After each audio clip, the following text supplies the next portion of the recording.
तो ज्योमेट्री में 3 चीज बेसिक होता है, प्रारंभिक होता है। कौन कौन? Point, line, plane. अब पॉइंट किसे कहते हैं तो देख करके ही बोल सकते हो कि वैसा ज्योमेट्रिकल फिगर जिसमें लंबाई नहीं हो, चौड़ाई नहीं हो, मोटाई नहीं हो, उसे पॉइंट कहते हैं। हो जाएगा। अब इसी को इंग्लिश में याद करना है। ए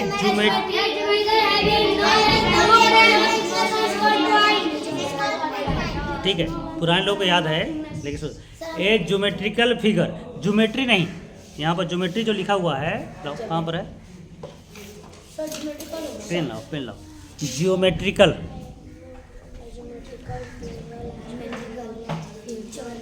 ICL, geometrical figure having no length, no breadth, no thickness is called point.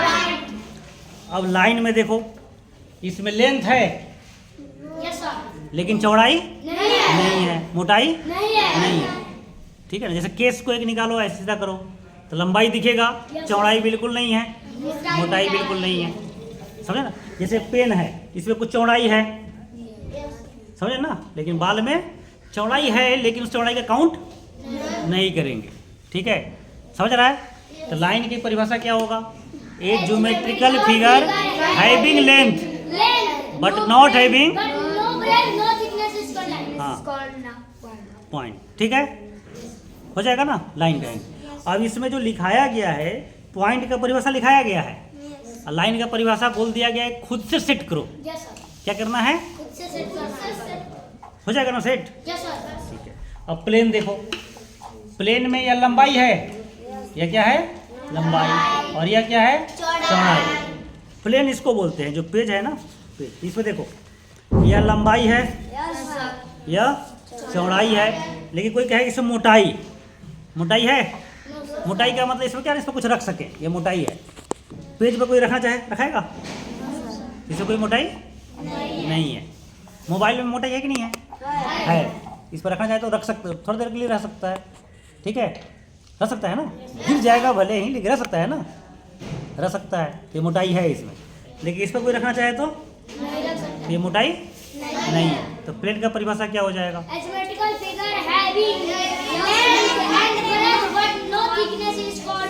हाँ, समझे ना? A geometrical figure having length, breadth but no thickness is called plane. ठीक है, यह प्लेन हो जाएगा। अब जो है आगे ज्योमेट्री में पढ़ने से पहले कुछ नाम जानना है। जब नेमिंग, तो कुछ नेमिंग के लिए तुमको बताए हैं, कुछ नेमिंग वर्ड्स है, उसको क्या करना है? जानना है, याद रखना है। और तुम चूँकि बड़े बच्चे हो चुके हो, थोड़ा सा, ज़्यादा बड़े नहीं, थोड़ा बड़ा, तो स्पेलिंग के साथ याद रखना है। स्पेलिंग कैसे याद करते हो तुम लोग? रटते हो क्या? उसको लिखो। एक घर पर एक और रफ कॉपी रखो, मोटा रफ कॉपी। ठीक है, मोटा कॉपी आता है ना, या बेकार कॉपी तुम्हारे पास है, पतला ही है लेकिन बेकार कॉपी हो गया, तो एक रफ रखो। जो पढ़ो उसको क्या करो? ये रटने वाला चीज़ को 2-3 बार लिखो। समझ रहे हैं ना? बिना देखे हुए लिखो, 1-2 बार देख के लिखो, तो क्या हो जाएगा? याद हो जाएगा। समझा? तो रफ का कॉपी एक तो स्कूल में लाना है, और जितना कॉपी तुम्हारे पास एक्स्ट्रा बचा हुआ है, आधा लिखा हुआ पहले का, आधा बचा हुआ, उसको क्या कर जाना है? महारफ बना लेना है। महारफ, महारफ समझता है ना? उसको लिखना है और ख़त्म करके उसको हटा देना है। स्कूल का रफ में तो जाके फेयर करना है, फिर उस रफ से फेयर नहीं करना। जो याद करने वाली चीज़ है उसको याद करोगे। ठीक है, तो कुछ नेमिंग सीखो। अब एक लाइन है इस तरह का, और एक दूसरा लाइन है इस तरह का, तो दोनों का नाम होगा। इसका नाम है, देखिएगा कि नहीं, बोर्ड पर इतना तो नहीं आ पाएगा। इसको बोलेंगे हॉरिजॉन्टल लाइन, और इसको बोलेंगे वर्टिकल लाइन। समझ रहे हैं ना? यह जो लाइन है हॉरिजॉन्टल, इसको ऐसे कर दे तो यह लाइन है हॉरिजॉन्टल, और यह नाम है वर्टिकल। अब 2 लाइन ऐसे हो जाए तो इसको बोलेंगे पैरेलल लाइन। क्या बोलेंगे? Parallel line. 2 लाइन ऐसे हो जाएगा तो क्या बोलेंगे? Parallel line. पैरेलल लाइन का मतलब क्या होता है कि ये 2 लाइन है और एक दूसरा लाइन है, दोनों के बीच की दूरी, हमेशा क्या रहेगा? इक्वल रहेगा। दोनों के बीच का दूरी क्या रहेगा? कभी कट नहीं करेगा। जैसे एक लाइन ऐसे है और एक लाइन ऐसे है, अब आगे बढ़ेगा तो क्या करेगा? कट कर जाएगा। तो यह पैरेलल लाइन नहीं हुआ, समझे ना? इसको कहीं पर भी आगे बढ़ाते जाओ, कट करेगा? ट्रेन का पटरी देखा है ना, दो होता है ना, दो होता है, तो दोनों के बीच की दूरी हमेशा क्या रहता है? बराबर रहता है। तो वो पैरेलल हो गया, वो कभी कट नहीं करेगा। घर में जो खंभा है, एक खंभा फिर दूसरा खंभा, वो दोनों क्या है? पैरेलल है। दोनों के बीच का दूरी क्या रहेगा? सेम रहेगा। समझ रहे हैं ना? ये जो पिलर है, एक दूसरा जो उधर पिलर है, वो सब क्या है? सेम दूरी पर है। तो उसको क्या बोलेंगे? पैरेलल या हॉरिजॉन्टल? पैरेलल। ठीक है, दो लाइन रहेगा तो पैरेलल। और दो लाइन जब कट कर जाएगा तो उसको बोलेंगे इंटरसेक्टिंग। क्या बोलेंगे? ऐसे रहेगा तो इसको बोलेंगे इंटरसेक्टिंग। और ये जहाँ पर कट करके जो मिलता है, यह क्या है? पॉइंट है कि लाइन है? इसको बोलेंगे point of intersection. Point of intersection. समझ रहा है? दो लाइन पैरेलल है, दो लाइन या क्या है? पैरेलल। इसको कोई तीसरा लाइन कट करे इस तरह से दोनों को, तो इसको बोलते हैं तिर्यक छेदी रेखा। ये टेढ़ा है तो तिर्यक, और दोनों को कट कर रहा है तो छेदी। तिर्यक छेदी रेखा, प्रतिच्छेदी रेखा ही बोलते हैं। ठीक है, लेकिन इंग्लिश में इसको बोलते हैं ट्रांसवर्सल लाइन। ठीक है, तो आगे जब ज्योमेट्री पढ़ोगे तो ये सब नाम बार बार टीचर लेगा। हॉरिजॉन्टल लाइन, वर्टिकल लाइन, और तुम जानते ही नहीं रहोगे, समझ में ही नहीं आएगा। ठीक है, तुम्हारे जो भैया है, जो पड़ोसी हैं, कुछ अच्छा होंगे, जो 9th 10th 8th में पढ़ते होंगे, उनको सबसे कठिन यह लगता है ज्योमेट्री। ठीक है, 80% टीचर को कठिन लगता है ज्योमेट्री। समझ रहा है? वो पढ़ाना चाहेगा नहीं, ज्योमेट्री से भागना चाहेगा। तो क्यों उसको ज्योमेट्री कठिन लगता है?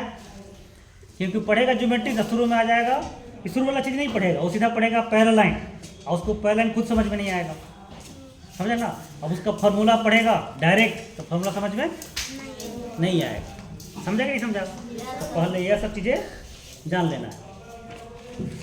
तो दो लाइन पैरेलल है, उसको कट करेगा कोई तीसरा लाइन, तो उसको क्या बोलेंगे? Transversal line.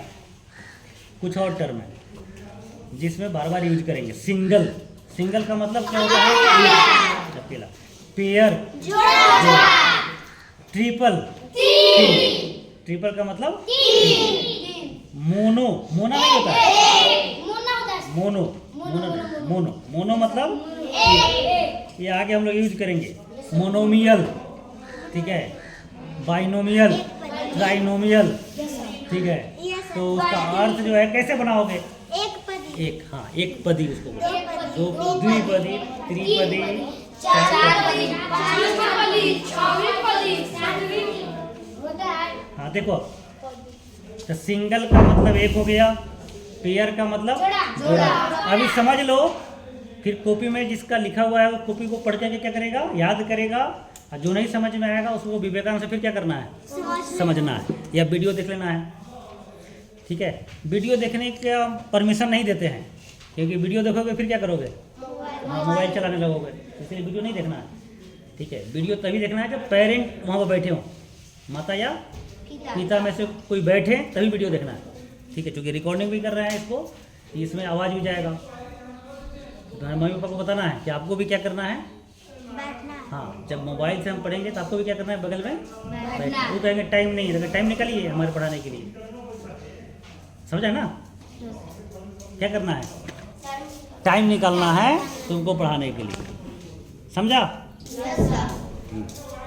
मोनो मतलब एक, बाई मतलब दो। बाई जहां पर लग जाएगा, बाई सिकिल, दो चक्कर होता है ना?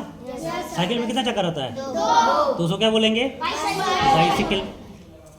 रिक्शा में कितना चक्कर होता है? ट्राइसिकल। हाँ, 3 चक्का वाला साइकिल। समझा? तो मान लो तुमको ट्राई पता है और उसके बाद का अर्थ नहीं पता है, लेकिन ट्राई लगते ही तुम समझ जाओगे कोई 3 चीज़ का बात हो रहा है। बाई का मतलब दो चीज का बात हो रहा है। मोनो का मतलब एक चीज है। क्वाड्री मतलब चार। पेंटा मतलब हेक्सा मतलब हेप्टा। ओक्टा, नोना, डेका। ठीक है, तो ये मैथ में यूज होगा, आगे केमिस्ट्री में, फिजिक्स में, साइंस में बहुत जगह मिलेगा। ठीक है, इसको क्या करोगे, याद रखोगे। समझ में आ गया? पॉइंट, लाइन और प्लेन। अब कुछ यह वर्ड था, वर्ड। अब देखोगे यह एक लाइन है, यहाँ पर आके समाप्त हो गया। दूसरा एक लाइन है, इधर चला जा रहा है। ये बीच में जो फिगर बनेगा, ये बीच में जो फिगर बनेगा, इसको बोलते हैं एंगल। क्या बोलते हैं? कोण। क्या बोलते हैं? कोण। ठीक है, अब देखो इसके पापा जैसे यहाँ राजमिस्त्री हैं, राजमिस्त्री है तो ना, क्या है? चलो दिखाओ, क्या क्या कर रहा हो? राजमिस्त्री। ठीक है, ये स्कूल बनाने में 0 डे से स्कूल बना रहे हैं। ठीक है, समझ रहे हैं ना? तो उनसे पूछना एंगल जानते हैं क्या, वो बताएगा लोग कि कुछ ऐसा फिगर रखता है लोग नापने के लिए। अब बोलेगा लोग यह एंगल है, उनको ही नहीं पता है जो पढ़ाई वाला एंगल है, लेकिन रहता वही है। समझा कि नहीं? ऐसा चीज़ को वो लोग क्या बोलेगा? एंगल। वही चीज़ तो पढ़ना है, एंगल। तुम्हारे पापा क्या करते, क्या बेचते हैं? हार्डवेयर का दुकान है ना, है? मुझे आगे पूछा तो एंगल बेचते हैं क्या? वो तुम्हारे भी से तो आया था इधर वाला एंगल। तो कैसे रहता है? इस तरह का रहेगा, तो उसी को बोलेंगे एंगल। ऐसे निकला हुआ रहेगा। हाँ, वो थोड़ा चौड़ा रहता है, बड़ा रहता है, समझ रहे ना? लेकिन वहाँ पर कैसा फिगर आता है? एंगल। तो एंगल उसको बोलते हैं। तो दो लाइन इस तरह से मिले तो यहाँ पर जो बीच में जो फिगर बनेगा उसका नाम क्या हो जाएगा? एंगल। ठीक है, अब एंगल दिखाएंगे कैसे? बार बार फिगर नहीं बनाएंगे। जैसे यहाँ पर एक पॉइंट देते हैं ए, यहाँ एक पॉइंट देते हैं बी, और यहाँ एक पॉइंट देते हैं सी। तो इस एंगल का नाम लिखने का तरीका है, इस तरह एक छोटा सा एंगल बनाएंगे और ए बी सी लिख देंगे। ए बी सी लिख देंगे, समझे ना? A B. यह शुरू कहाँ से करेंगे? ए से या सी से? तो कहीं से भी कर सकते हैं। एंगल कहाँ पर बन रहा है? बी पर। तो बी को बीच में रखना है, बी को बीच में। तो इस एंगल का एक नाम नहीं, दो नाम होगा। क्या क्या होगा? A B C, C B. समझ रहे हैं ना? एक और भी छोटा भी तरीका है, केवल बी लिख दे, केवल बी भी लिख देंगे तो हो जाएगा। ठीक है, तो एंगल लिखने के 3 तरीका हो गया। बोलो 3 तरीका कौन कौन होगा? अच्छा, ऐसे नहीं, इसको भी पढ़ना है। इसको क्या पढ़ेंगे? एंगल।